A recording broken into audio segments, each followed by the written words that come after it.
Ya, shalom, selamat pagi Bapak Ibu yang dikasih Tuhan. Kita akan merenungkan firman Tuhan, kita berdoa. Bapa di sorga, terima kasih buat hari yang baru yang Kau beri kami ada di minggu ini lagi. Kami hendak renungkan firman Tuhan sebelum kami menjalani kegiatan sepanjang hari ini. Berkatilah dan mampukan kami untuk boleh hidupi firman-Mu. Dalam nama Tuhan Yesus kami berdoa. Amin. Bapak Ibu, firman Tuhan kita terambil di dalam Matius 5 ayat 20. Firman Tuhan, maka aku berkata kepadamu, jika hidup keagamaanmu tidak lebih benar daripada hidup keagamaan ahli-ahli Taurat dan orang-orang Farisi, maka sesungguhnya kamu tidak akan masuk ke dalam kerajaan sorga.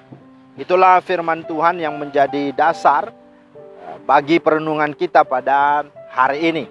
Nah, Bapak Ibu, tema kita adalah hidup agamamu harus lebih benar. Hidup agamamu harus lebih benar. Nah, mengapa sesungguhnya hal ini disampaikan Yesus dan dinyatakan tegas, jikalau engkau tidak atau disampaikan bahwa keagamaanmu tidak lebih benar, maka engkau tidak layak masuk surga, begitu ya. Nah, pertanyaannya mengapa? Nah, Bapak Ibu, karena agama itu atau keagamaan itu bukan soal siapa yang lebih baik, ya, bukan siapa yang lebih baik, ya. Tetapi di sini adalah soal siapa yang benar, dan ini bicara kebenaran, ya. Karena kalau bicara siapa yang lebih baik itu sangat subjektif dan sangat relatif, ya. Ya, saya punya standar kebaikan yang ya saya pahami sendiri, ya. Kemudian orang lain juga demikian. Orang Batak punya standar kebaikan yang sendiri. Orang Manado berbeda lagi, orang Papua beda lagi, ya, orang Jawa ya beda lagi tentang kebaikan. Kan itu sebabnya ya kalau bicara siapa yang lebih baik, tidak ada yang bisa mengklaim bahwa saya lebih baik, ya kan? Karena semuanya subjektif dan relatif. Nah, itulah sebabnya harus ada standar, harus ada patokan, harus ada patron, harus ada sesuatu yang mutlak, yang betul-betul menyatakan ini bukan masalah baik, tetapi semua harus disampaikan dengan inilah kebenaran. Dan puji Tuhan, kita punya Tuhan yang sungguh-sungguh menyatakan diri. Dia datang dan dia memberikan standar kebenaran itu dalam hidup kita, sehingga kita tahu apa itu baik dan bagaimana baik itu. Dan itulah sebabnya ini bukan soal baik, tapi soal benar. Maka di sini dikatakan, jika hidup keagamaanmu tidak lebih benar, ya, maka engkau tidak layak. Ya, itulah sebabnya ini hal yang harus disampaikan supaya kita sadari bahwa keagamaan itu bukan masalah lebih baik. Karena dia berbuat baik, dia hidup saleh, dia menaati hukum, bukan itu.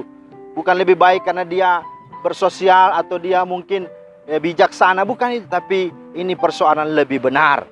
Ada standar yang harus kita ikuti bersama. Nah, itulah standar Tuhan.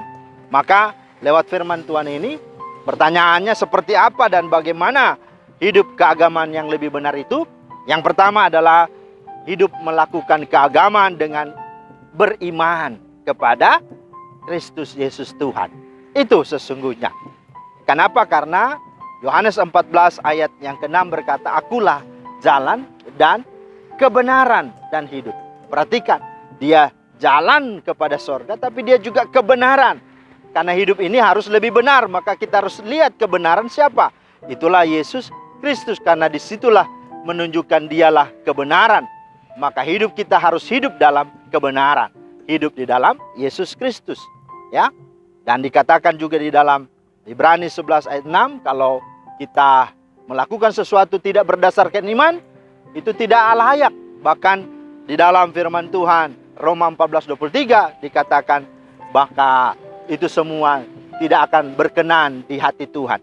Maka kalau bicara hidup lebih benar, itu artinya hidup melakukan segala sesuatu ya di dalam kehidupan beragama kita, itulah harus beriman kepada Kristus.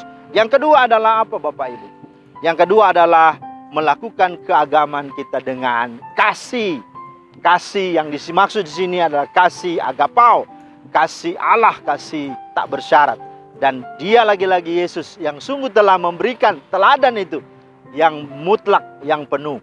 Dikatakan di dalam 1 Korintus 13 ayat 1-3, jikalau engkau punya bahasa manusia dan bahkan punya bahasa malaikat, kalau engkau tidak punya kasih, engkau seperti gong yang berkumandang dan canang yang gemerincing. Bahkan engkau punya banyak pengetahuan, engkau bisa membagi-bagikan kepada orang-orang miskin.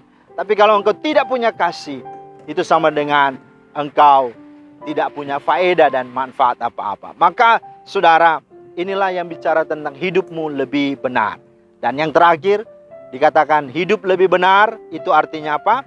Melakukan keagamaan kita dengan berpengharapan hanya kepada Yesus Kristus Tuhan. Bahwa dalam firman Tuhan Roma 8 ayat 18, 2 Korintus 4:17, bahwa penderitaan ringan yang kita alami semua ini, pergumulan rumah tangga, sekolah, ya, pekerjaan, ya, pelayanan, itu dikatakan ringan dan tidak akan sebanding dengan kemuliaan yang akan kita terima kelak di hidup yang kekal di sorga. Kenapa? Karena kita percaya bahwa hidup kita bukan di dunia ini. Ini hanyalah kemah sementara dan akan dibongkar. Dan tempat kita yang sesungguhnya, yang sejati, yang kekal, itulah di sorga yang baka. Dan Dia telah menyediakannya tempat bagi kita di sorga. Karena itu, mari kalau kita mau sungguh hidup, tidak hanya bicara hidup lebih benar, tapi kalau kita mau sungguh-sungguh masuk sorga, maka lakukanlah 3 hal ini. Karena Dia menjaminnya. Dia yang sungguh adalah jalan dan kebenaran dan hidup itu. Oh, mari Bapak Ibu alami ini dan hidupi serta percaya sepanjang hari ini. Ketika engkau melandasi ini dengan segala sesuatu lewat firman Tuhan, maka engkau akan sungguh-sungguh melakukan dan memuliakan Tuhan dengan tepat. Dan itu artinya Tuhan ada dan Tuhan pasti memberkatimu. Amin. Mari kita berdoa. Terima kasih Tuhan untuk firman-Mu. Kami sungguh telah diberkati. Kami sungguh boleh dicerahkan, dibukakan pengertian kami tentang beragama atau beribadah. Kami bersyukur karena Tuhan sendiri yang sungguh-sungguh menyatakan, karena beragama itu bukan lebih baik, bukan lebih bagus, tetapi hidup ini adalah lebih benar. Beragama seperti apa? Itulah yang berkenan di hati Tuhan, yang engkau inginkan, yang engkau kehendaki. Dan engkau sudah datang ke dalam dunia. Mari Tuhan tolong kami, supaya kami melakukan semuanya seturut dengan iman, percaya kepadamu, berdasarkan kasih, dan juga berpengharapan. Dalam nama Tuhan Yesus kami berdoa, bersyukur. Haleluya. Amin. Puji nama Tuhan. Bapak Ibu yang dikasihi Tuhan, selamat menjalani hari ini. Tuhan Yesus memberkati. Shalom.